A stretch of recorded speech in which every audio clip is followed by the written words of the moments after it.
Hey everyone, hope you all had a great weekend enjoying the crazy weather that we had on Saturday. Who would have thought that we would have had snow in May?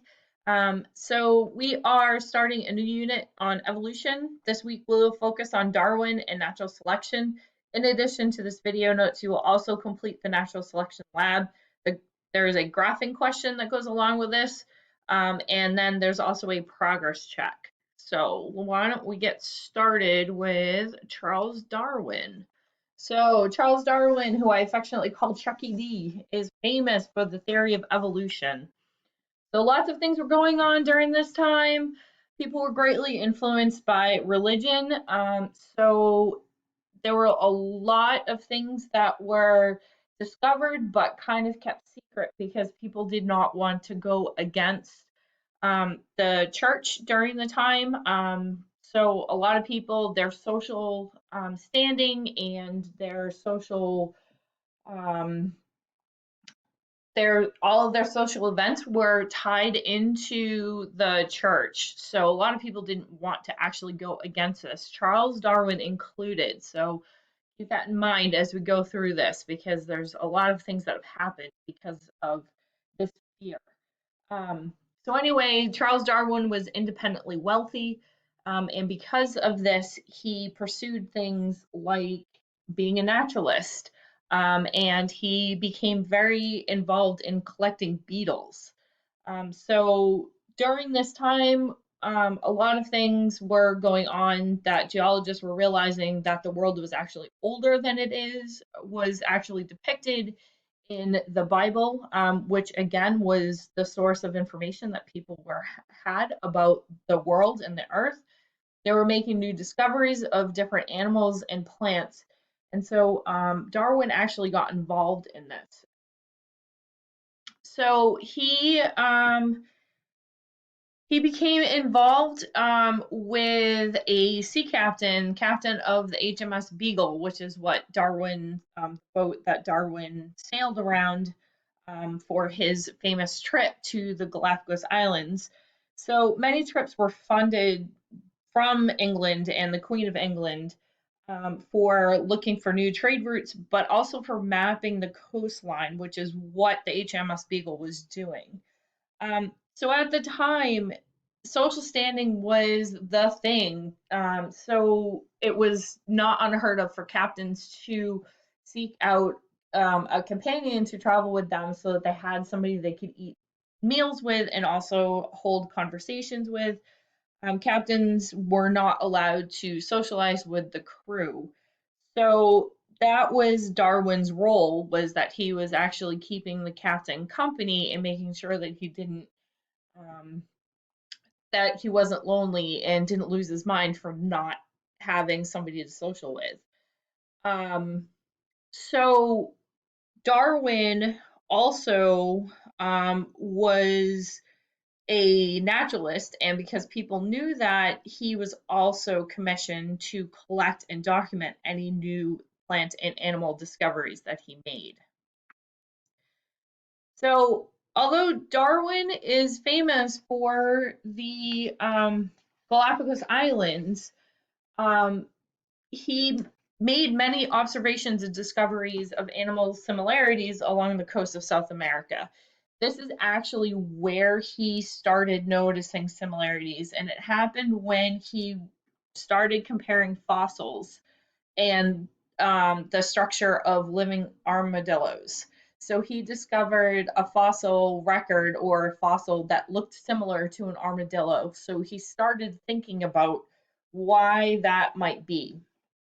Not to mention the fact that he tried pretty much every organism that he came across. Um, he actually documented how they tasted. So not only did he collect things, but he also ate pretty much everything that he discovered.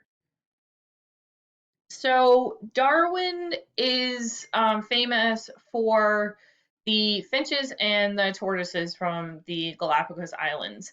What he discovered is that their beak sizes were different based on what food source that they ate. They also noticed that their plumage was different, sizes were different, and songs were different from each other. The other thing that he figured out is with the tortoises that each island had a different land tortoise. They all looked similar, but based on where their food was located, their shells and their neck lengths were different.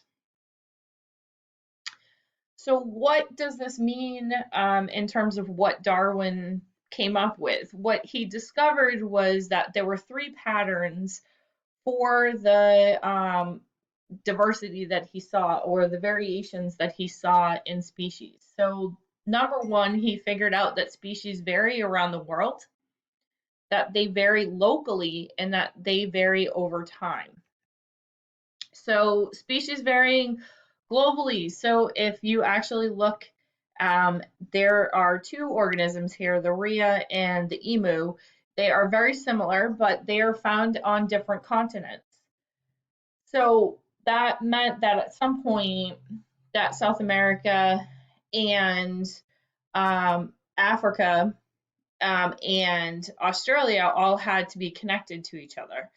The other thing is that he had discovered that based on different habitats that you have organisms that will consume different plants and different animals, but that they occupy, you might have different organisms that occupy the same niche, like the kangaroo and the rabbit. The species varying locally, this is really the premise of what Darwin had. So he looked at the variations between islands in the Galapagos archipelago. And what he noticed is that on each island, he had a bird that had a thicker beak, one that had a smaller beak, one that was really small, and then the smallest one right here. And it was just based on whether they ate seeds, big seeds like this one right here, if they ate insects like this one right here, because it looks like a needle, so you can get that beak into smaller crevices to find that, or if they ate flowers, which is what this one here is doing. And then if you actually look at the tortoises, this one right here has a very long neck. And so the food that it's eating is way up here. These are cactus pads that it's eating. Versus this one right here, where the food is down here because it's eating lettuce and things like that on the ground. And then this is really where what started it all. He was looking at species as they vary over time. So he actually had looked at an armadillo that had never seen one before and came across this in South America.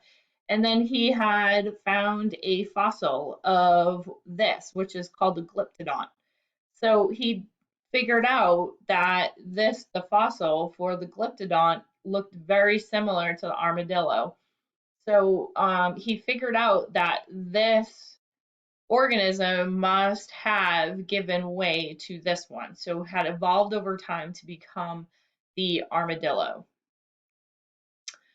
So how this all came about? Well, Darwin actually figured out that there were certain traits that were passed on from one generation to the next. And these traits provided a means for this organism to survive at that particular time in that particular environment. And he named it natural selection. So one of the things that you're going to be looking at is how this natural selection occurs and how populations change over time using the pepper moth as an example. So the pepper moth, there's two variations. You have a light colored one and a dark colored one. And the light colored one hides really well when the tree bark is light, and the dark one hides really well when the tree bark is dark. So this is actually the lab that you're going to be doing, is seeing how that changes the number of individuals in a population if they are with light trees or if they are on dark trees. So the outcome of Darwin's journey, unfortunately, like I had said, that the church really had a lot to do with Darwin's social standing. He was really afraid of being kicked out of his society. He really was very nervous about not being in good standing, especially in the scientific community in his naturalist community. So he did not publish his findings or tell anybody about it. He actually sat on this information for over 20 years.